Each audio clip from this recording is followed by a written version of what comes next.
This video was brought to you by Dollar Shave Club. Get top quality razors delivered to your door starting at just $1 a month. Link below in the description. Skip it up and that up. And another study has been conducted that proves that video games do not cause people to become violent. How many more of these do we need before it's finally pretty much fact that video games do not cause people to become homicidal maniacs? But anyway, on to the story. Now, if you remember back in September, there was a video I put up where researchers at Villanova University and Rutgers University also conducted a study that suggested video games do not lead to increases in real-world violent behavior. Now, a pair of follow-up studies from Stetson University researcher Christopher Ferguson have reached the same damn conclusion, finding that there is no evidence at all that links video games, violent video games, or violent movies to real-world violent behavior. The first study, this is what Ferguson did.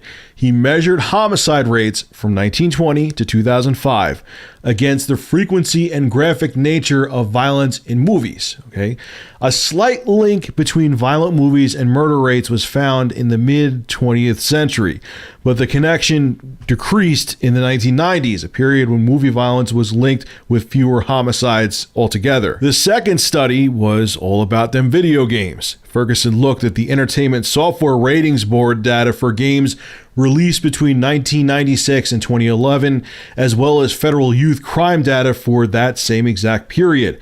What he found was that violent video game consumption was strongly correlated with declines in the instances of youth violence, not increases, decreases. As more violent video games came out, less kids were beating the shit out of each other on the streets or committing violent acts in general. Now, Ferguson released a statement on his findings, and this is what he had to say.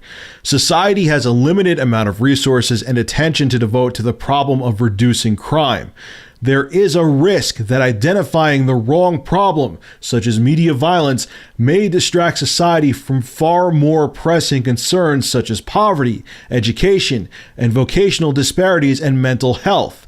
This research may help society focus on issues that really matter and avoid devoting unnecessary resources to the pursuit of moral agendas with little practical value. Fucking men, man. I don't care if I have to make another 1,000 videos on this and people start getting sick of it and telling me to stop making them, because no one else out there really is talking about the fact that there's all these studies being done that are proving that video games do not make people homicidal maniacs.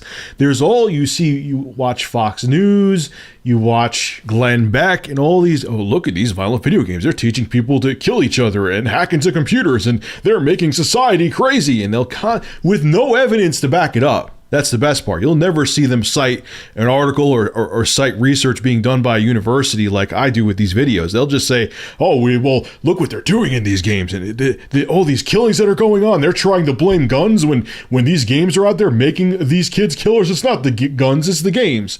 Which, look, I'm all for people having the right to bear arms. I'm not going there, okay? I'm not saying anything negative about firearms. But I am so tired of the media, especially the mainstream media, using gaming as a scapegoat to say, oh, there's violent video games, that's why people are crazy, that's it. No research, we'll just talk about it, make it seem like we know what we're talking about, so, you know, the 50-plus demographic believes us, and then that's it. That's our scapegoat because we have these special interest groups that don't want us to blame anything else. And the guy's right, too.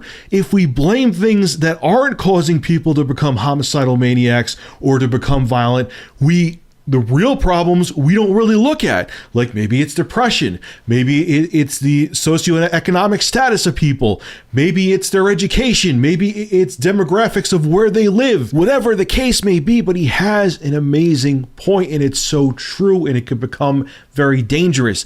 If you have the media and people blaming gaming or movies or things with no evidence to back it up, it distracts people from looking at the real problems. And if the real problems are never addressed, the things that are actually causing people to become violent and actually causing people to commit crimes and harm other people, then those problems are just going to escalate and get worse. So stop putting your blinders on and blaming things that there's actual evidence out there that prove they aren't causing people to be violent, and look at the real problems. Please, it's getting dangerous that people are more concerned about their agendas instead of actually looking to what the root of the problem is and letting people know the truth. It's getting bad out there, man. So to all the Fox Newses out there and Glenn Becks out there who just spew nonsense saying video games are what causing society to go mad with no factual evidence to back it up, please take this video. Please read the article. Please look at the research that I looked at.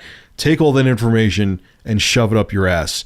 Your job is to give people the truth, not spew propaganda to help move forward your own personal agenda. All right, folks, this is Rich of Review Tech USA. Make sure to rate, comment, favorite, and subscribe. And as always, thank you for supporting my channel. Have a good one.